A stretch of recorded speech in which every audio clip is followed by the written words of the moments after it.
Hi, I'm Carly, and I'm going to be talking about a game called Metal Gear Solid 5 for my IAT 210 final project. Specifically, I'm going to be discussing its genre and its narrative, its three core game systems, and how it demonstrates an emerging business model of smaller purchases within the release of a game itself. I'm also going to discuss how the developer's intent with the genre of the game can conflict with these attempts of the producer to change its business model by capitalizing on the online features within the game. Metal Gear Solid games have always been defined as tactical action espionage, and each of these three elements are shown in the fifth main game of the series. However, the game also introduces compelling RPG elements that were not present before in its mainline titles. As in all of the previous games, however, the story is a big focus. The game takes place in 1984, and you play as Big Boss, a legend in the eyes of soldiers. He's just woken up from a 9-year coma, and he's trying to build Mother Base up, a haven for soldiers and mercenaries who otherwise would not be able to find work. This narrative provides an excellent justification for a number of the game systems, and for the fans of the series, provides a valuable window into a portion of the timeline of the series that had not been explored before.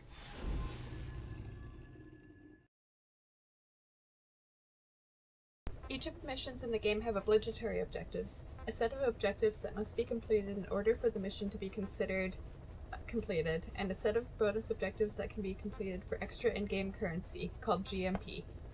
You can choose to engage in a mission either through the helicopter, the central place of command, or out in the field. You can find little mission beacons that trigger the start of the mission. These missions can be accomplished stealthily, tactically, or through an utter rampage through enemy forces. This is an example of how the game's goals can be achieved in multiple ways and do not constrain players to a single dominant strategy.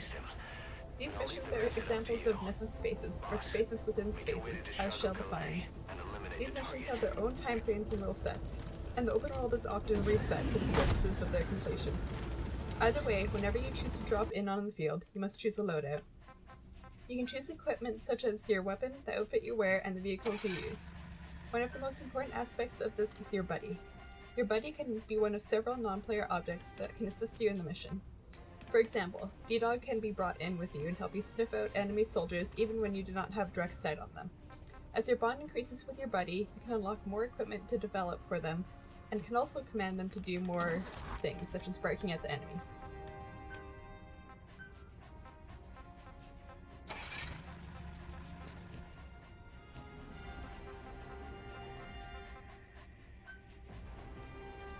Deploying.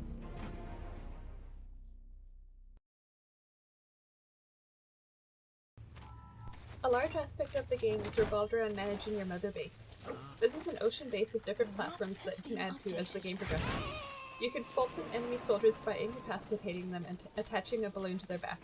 The soldiers you collect will be sent back to Mother Base and be added to the soldier count there. You can put soldiers into categories like research, intel, combat, and medical. Soldiers are automatically sorted according to their unique attributes when they arrive. For example, a soldier with a rank A in research will automatically be sent there. The higher quantity and higher quality of soldiers you have in each category help that category level up and provide more unique features. This is especially true in research. As you level up research, you can develop more and more tools, weapons, and items that can be used in the field. You can increase the total number of soldiers that can be put in each category in the base development by adding on more platforms. This requires resources that can be earned on missions or by sending out your combat soldiers into missions that progress automatically and have a certain chance of succeeding, called combat deployments. These combat deployments can also accomplish things like destroying the supply line of enemy equipment. If you accomplish a combat deployment to destroy the helmet supply line, when you go to do a mission, the enemies will not have any helmets. Unit dispatched. This provides a core of the gameplay loop as you progress. You go out and do missions, and with the money and soldiers from the missions, you can develop more items and tools that can be used in further missions. This changes the constraints of the missions you face entirely. A mission that may have been a tremendous task at the start of the game may become trivial with weapons you gain later on. This provides a core addictive RPG-esque loop, where you're always looking towards the next part of your base you can develop, or the next weapon you can improve on. You can also visit your Mother Base. Soldiers you Fulton are represented in Mother Base as soldiers who actually walk around and are always very happy to see you.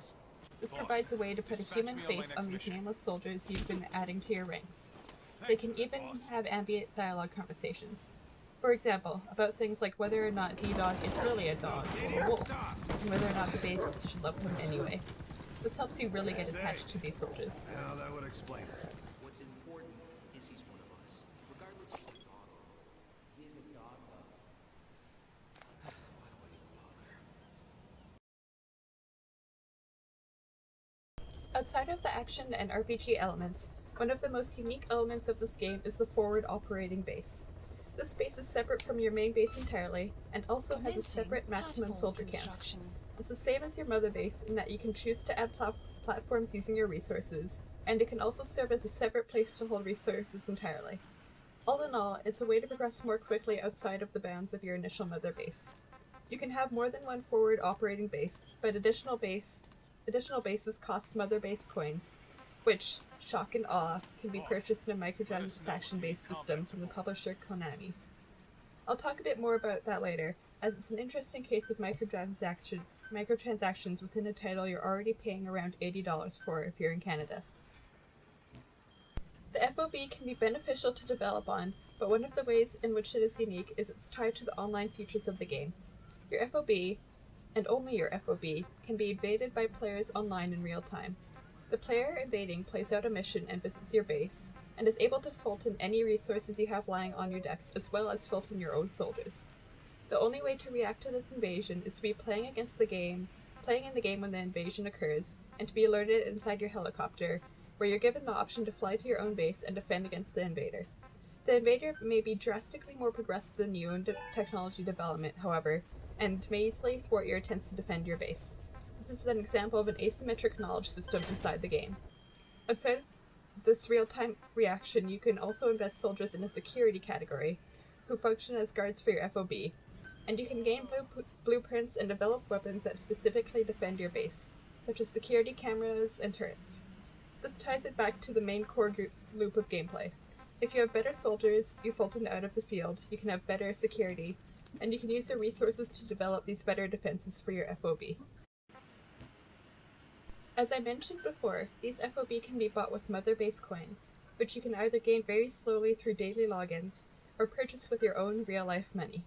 One of the features Konami added several weeks after the game's initial release is an insurance system. This is also purchased with mother base coins, and in essence insures a portion of your FOB, so that if it does get invaded while you're unable to defend, a portion of the losses is refunded back to you. Basically, you're paying in return for not being at your computer or console all hours of the day. On top of that, this insurance fee is subscription-based, not a one-time payment. The microtransactions involved with the forward operating base section of Metal Gear Solid 5 are quite dissonant with the genre of the game. The game itself is a linear and story-based game, with a definitive conclusion, and though it has compelling repetitive RPG elements, its main focus is the story. The FOB feature transforms it into more of a free-to-play style game, or tries to, where you check in every day to make sure your base hasn't been hijacked, and potentially pay to keep your resources intact. While there's plenty of optional side missions, there's little actual reason compelling players to engage in the game after the story is finished, contrary to a free-to-play style mobile game where the gameplay loop is theoretically never-ending.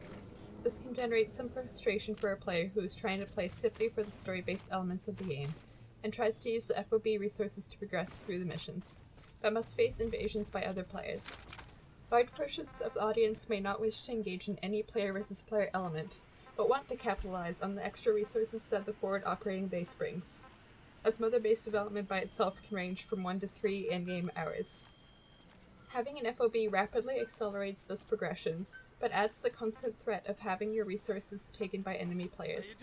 The game even rewards these antagonistic acts with in-game leaderboards.